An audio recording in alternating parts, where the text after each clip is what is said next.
Hello दोस्तों, आज हम बात करेंगे सोलो लेवलिंग के सीजन सेकंड और एपिसोड नंबर सेकंड के बारे में।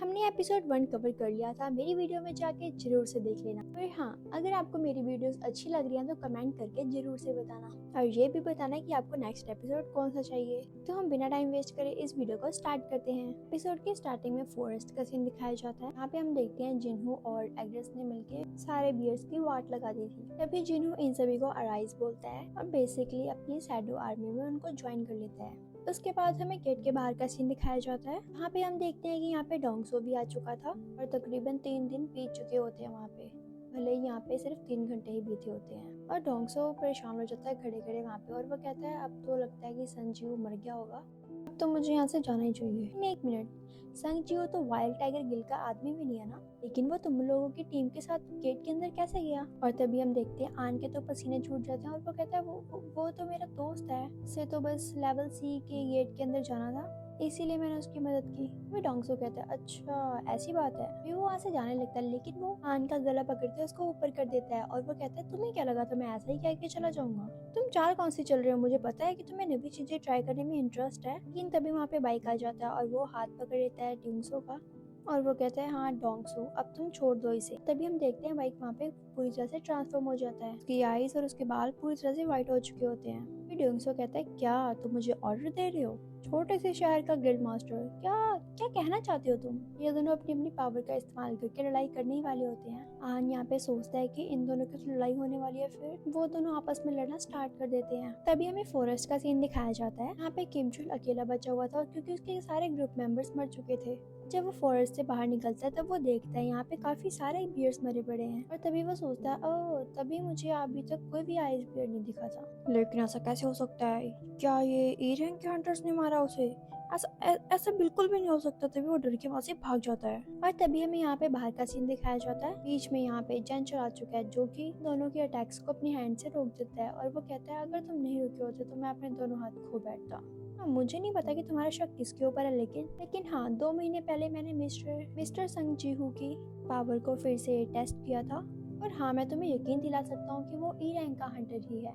जहाँ तक बात है हॉर्न डोंगसो की, उसे किसी मैजिक पीस ने मारा था। डोंगसो कहता है अच्छा ऐसा है तो फिर हो सकता है मिस्टर यू ने उसे मारा हो। जिनचुल कहता है तुम संग जीहू के पीछे क्यों पड़े हो? डोंगसो कहता है ये तो साफ सी बात है, तो सिर्फ एक बहाना है मारने का। उसके बाद हमें यहाँ पे अंदर का सीन दिखाया जाता है और यहाँ पे योंगसो और उसके फ्रेंड्स आग जला के अपना एंजॉय कर रहे होते हैं। तभी किमचुल उसे देख लेता है और वो कहता है ये इतना एंजॉय कैसे कर सकते हैं, वो भी इतना चिल होके? इनके पास खाना है, पानी और आग सब कुछ है इनके पास। ये देख के उसको काफी ज्यादा गुस्सा आ जाता है, सामने आता है और चिल्ला के कहता है किस धोखेबाज ने सारी की सारी चीजें छुपा के रखी थी? क्या तुम्हें पता भी है खाने और हथियार के कारण ही मेरी टीम मेरे साथ अब नहीं रही, मेरी टीम मर चुकी है। तभी वो कहता है मैं 3 तक गिनती करूंगा, बता दो वो कौन है इसने ये सारी चीजें छुपा के रखी हुई थी, नहीं तो वो मारा जाएगा। तब वो समझ जाता है कि पार्क जिहिन को ये सब कुछ पता था, इसीलिए उसने टीम चेंज की थी। जैसे वो लड़ने के लिए आगे आता है तभी जिहू उसको जोर से लात मारता है और वो उड़ता उड़ता कहीं दूर जाके गिरता है और वो कहता है बेवकूफ तुम खुद रीजन हो अपनी टीम को मरवाने के लिए और अब तो तुम हमारे लिए मुसीबत भी लेके आए, चलो फिर सामने आ जाओ, तुम अपनी इतनी स्ट्रॉन्ग प्रेजेंस को छुपा नहीं सकते। तभी यहाँ पे आइज एल्स आ चुके होते हैं जिन्होंने इन्हें पहले से ही सेंस कर लिया होता है। आइज एल्स के साथ उनका बॉस भी होता है और वो कहता है ओह इस खचरे के अंदर क्या है?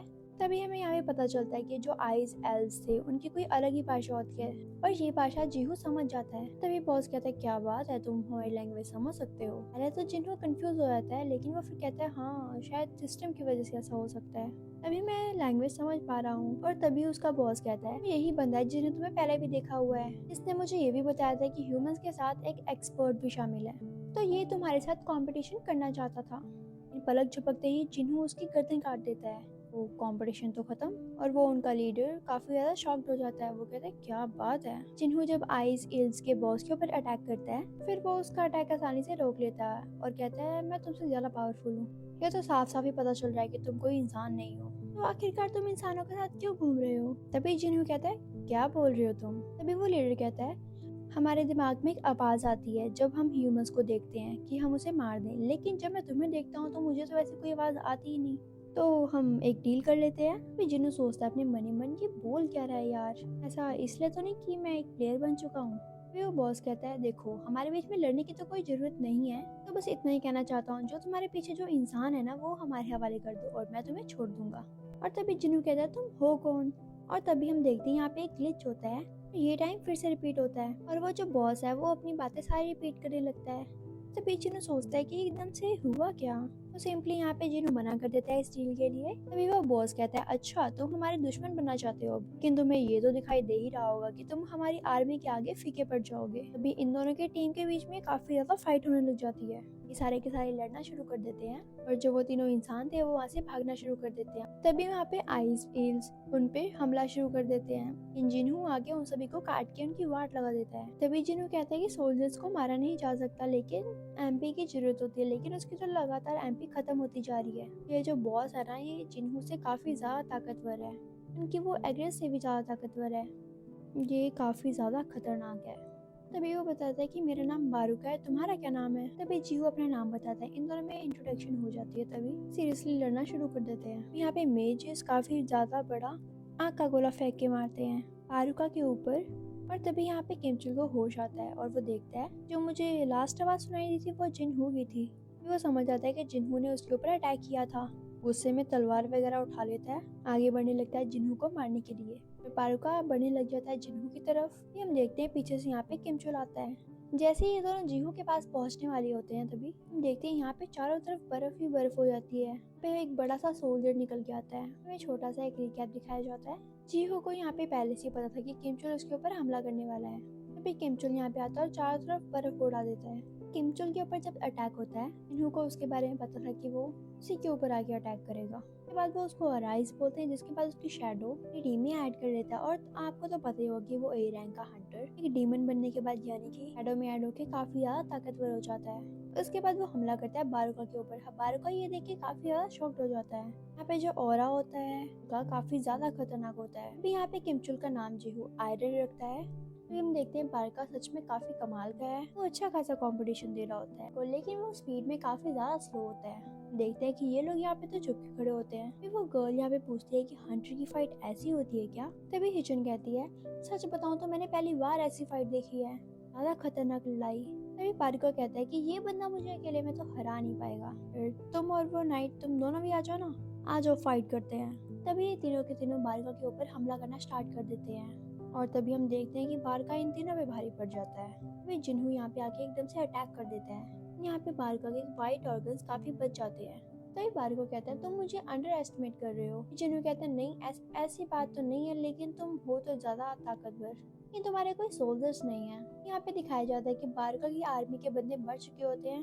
बारूका कहता है कि इससे कोई फर्क नहीं पड़ता, अगर तुम मर जाओगे तो सब कुछ ठीक हो जाएगा।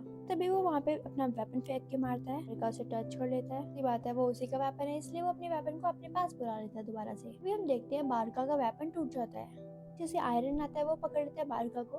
ये मेजेस आके काफी ज्यादा खतरनाक अटैक करते हैं बारूका के ऊपर। अब हम देखते हैं बारूका की हालत काफी ज्यादा बुरी हो चुकी होती है। जिन्हू आके उसके ऊपर अटैक करता है और कहता है, अब देखो तुम्हारा खेल खत्म हो चुका है। तभी हम देखते हैं आयरन उसके ऊपर अटैक कर देता है, उसका खेल पूरी तरीके से खत्म कर देता है। तो उसे कंटिन्यूसली मारने लग जाता है। तभी जिन्हू कहता है, बस बस बहुत हो गया, कितना करोगे, मुझे तो चिंता हो रही है तुम्हारे फ्यूचर के लिए। आयरन देखता है और वाइडस उसे इग्नोर करके वहाँ से चला जाता है। ये इमेजेस उसके साथ काफी ज्यादा खुशी मना रहे होते हैं। अब ये खेल यहाँ पे खत्म हो चुका होता है। गेट खुल जाते हैं इनके बाहर निकलने के लिए और ये सभी के सभी काफी ज्यादा खुश हो जाते हैं। जिहू जाने से पहले बारूका को देखता है। तभी हमें बाहर का सीन दिखाया जाता है, जहाँ पे हम देखते हैं कि कम से कम एक हफ्ता बीत चुका होता है, लेकिन फिर भी ये लोग यहाँ पे खड़े होकर इंतजार कर रहे होते हैं। तभी आहान कहता है, सर हम यहाँ पे वेट कर लेंगे, आप जा सकते हैं। विवेक कहता है, नहीं मैं ऐसे नहीं जा सकता, ये सोल्जर्स अंदर है, मैं उनको अकेले छोड़ के नहीं जा सकता। तभी हम देखते हैं ये गेट यहाँ पे ब्लू गेट में ट्रांसफॉर्म हो जाता है और तभी हमें यहाँ पे शैडो दिखाई जाती है। तभी बेक सोचता है कि यहाँ पे केमचुल आ रहा है, लेकिन वहाँ पे तो ये केमचुल नहीं पार्क हेजन और मिस्टर गो होते हैं। वो ये देख के हैरान हो जाता है और कहता है, ये कैसे हो सकता है। पीछे से यहाँ पे 2 ई रैंक के हंटर भी दिखाई जाते हैं, होते हैं सॉन्ग और जिहू। बे ये देख के तो काफी ज्यादा शॉक्ड हो जाता है, सोचता सबसे वीकेस्ट हंटर यहाँ पे कैसे जिंदा बच सकते हैं, अब तो गेट भी डिसअपियर हो गया, चल क्या रहा है आखिरकार। तभी बे जिहू का कंधा पकड़ता और कहता है, रुको मुझे तुमसे कुछ बात करनी है। तभी जीहू कहता है, ओह हटो यहाँ से, मैं काफी ज्यादा थक चुका हूँ, अपने गिल वालों से पूछो जो भी तुम्हें पूछना है। तभी बे कहता है, ये कोई रिक्वेस्ट नहीं थी, ये एक ऑर्डर था। बे यहाँ पे ट्रांसफॉर्म होने लग जाता है और जीहू के कंधे में फिर से हाथ रखता है। इस इंसिडेंट में हमारे 6 मेंबर्स लॉस्ट हैं और मैं यहाँ का इंचार्ज हूँ और मुझे तुमसे पूछताछ तो करनी ही होगी। और जिन्हू तभी पलटता है, वो कहता है, हाँ बात तो सही है, लेकिन मैंने तुम्हारे 2 लोगों की जान भी तो बचाई है, उससे पहले तुम्हें मेरा शुक्रिया अदा नहीं करना चाहिए। बे शांत हो जाता है और कहता है, हाँ शुक्रिया, मैं भूल गया था। फिर जीहू वहाँ से चला जाता है। बैग कहता है कि इस बंदे का सीन क्या है। विजन कहती है, मुझे भी नहीं पता, जब से उसने बॉस को हराया था उसके बाद से उसका मूड ऑफ हो चुका है। तभी बेग यहाँ पे मिस्टर आन से कहता है, इस बंदे को हमारे गिल्ड में लेके आना। फिर यहाँ पे जिन्हू सॉन्ग को उसके घर छोड़ देता है। तभी हम देखते हैं सॉन्ग तो यहाँ पे काफी ज्यादा इम्प्रेस हो चुकी होती है जीहू से। अब वो तो उसको उसके नाम से बुलाती है, यानी कि जिन्हू कह के, और तभी वो काफी ज्यादा शर्माने लग जाती है। तभी हम देखते हैं तकरीबन यहाँ पे 4 बजने वाले होते हैं और जिन्हू ने उस बॉस का वेपन भी ले लिया होता है। और तभी हमें यहाँ पे बताया जाएगा कि वो उदास क्यों था। एक्चुअली उसने बॉस की शैडो को एक्सट्रैक्ट करने की कोशिश की, वो ऐसा नहीं कर पाया था। उसे 3 अटेम्प्ट्स मिले थे और वो 3 अटेम्प्ट्स पे भी कुछ नहीं कर पाया था, क्योंकि उस बॉस की और उसकी पावर में जमीन आसमान का फर्क था। तो जिन्हू के कंपैरिजन में वो कुछ ज्यादा ताकतवर था। लेकिन उसको यहाँ पे आयरन मिल गया, क्योंकि आयरन भी काफी ज्यादा खतरनाक है। यहाँ पे हाथ मुंह धो रहा था, तभी जिन्हा उसे कहती है, तुम जल्दी से नहीं आओगे तो मैं तुम्हारा ब्रेकफास्ट खा जाऊंगी। तभी हम अगली सुबह देखते हैं, फिर जिन्हू आता है जिन्हू को लेने के लिए। तभी वो कहता है, हमें यहाँ पे किसी और को भी पिकअप करना है। तो हम देखते हैं यहाँ पे वो सॉन्ग को उठाते हैं। सॉन्ग तो यहाँ पे काफी ज्यादा खुश होती है जिन्हू से मिलके। कहता है कि तुम ठीक से तो सोई थी ना जब मैंने तुम्हें ड्रॉप किया था, और हाँ वैसे तो सुबह ही हो चुकी थी ना, तो हो सकता है कि तुम्हारी नींद पूरी ना हुई हो। जब ये दोनों बात कर रहे होते हैं तो जिन्हू को लगता है कि इन दोनों ने रात साथ में बिताई, लेकिन ऐसा बिल्कुल भी नहीं होता। तो कहता है, हे बॉस, आपको पता है ना कि मिस हान अंडर एज है। जिन्हू कहता है, हाँ तो क्या हुआ। हाँ था कुछ और ही सोच के बैठा था। फिर वो कहता है, नहीं कुछ नहीं, मैं तो कुछ और ही सोच के बैठा था। तभी वो यहाँ से निकल जाते हैं। इसी के साथ गाइस ये एपिसोड यहीं पे खत्म होता है। इसका 3rd पार्ट यानी कि सोलो लेवलिंग का 3rd एपिसोड आएगा नेक्स्ट वीक यानी कि 18 तारीख को। Thank you for watching. मिलते हैं अपनी नेक्स्ट वीडियो में, तब तक के लिए टाटा।